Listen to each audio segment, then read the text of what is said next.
Well, they respond to fires and other emergencies when you call 911, but the danger for firefighters goes way beyond the flames. All right, Team 10 investigator Melissa Macias shows us the health risks that many don't see. It's what happens after a fire is out that can be deadly. The danger is in these uniforms. Firefighters call them turnouts. After a fire, these turnouts get filled with cancer-causing chemicals. All of that can be absorbed through the skin and put first responders at risk. For Brian Bone, being a firefighter is a calling. I grew up in the fire service, and my father was a firefighter. As a kid, he saw his dad helping others, and he knew that's what he wanted to do.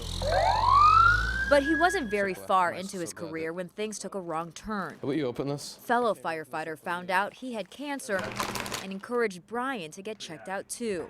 Then the news he never expected. After going to the doctors, that's when I was diagnosed in 2009. Brian had testicular cancer. The women were real emotional, my mom and my sisters, and my dad just said we're going to fight it and beat it. Fortunately, Brian caught it early. A multi-year study just released by the National Institute for Occupational Safety and Health found an increase in cancer rates among firefighters versus the general population.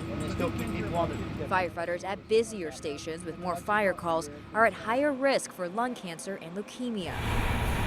The Illinois Fire Service Institute used that data to figure out how to better protect people who protect us. This year, it sent firefighters into staged fires to understand chemical exposure.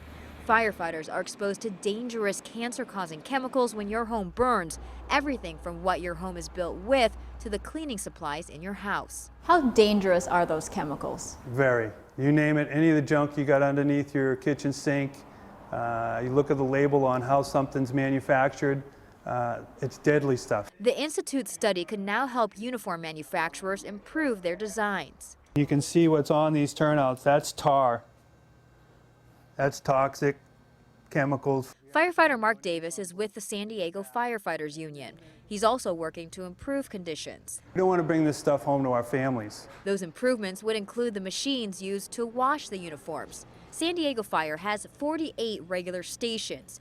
Each station has a basic washer and dryer. 4 stations have 2 sets. Even as you wash the gear, there's still some components in these non-heavy-duty commercial washers that just can't get all that out. So some departments have these bigger industrial washers that clean uniforms much better. This is video from the South Milwaukee department, which has 1 industrial washer and a few dryers. Fire department budget's very difficult. So is it safe to wash your... I brought those concerns to new Fire Chief Brian Fennessy. We're doing what we need to do in terms of being compliant. Could it be better? Absolutely. He said they are looking into getting a couple industrial washers and dryers, but they're not cheap. Around $10,000 to $15,000 a piece. Would investing now save money and health costs later?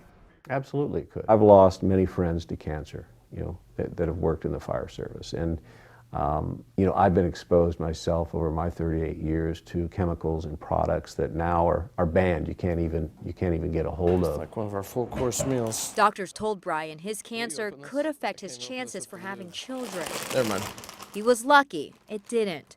2 kids later, he gets regular screenings to make sure the cancer doesn't come back. This was kind of a reality check that we do need to take better care of ourselves. One new thing the fire department will be doing is replacing these hoods right away after firefighters respond to a fire. These hoods protect firefighters' faces, but they get filled with soot and sweat. Now, instead of bringing these hoods back with them to the fire station, they'll get switched out at a scene right away with a brand new one.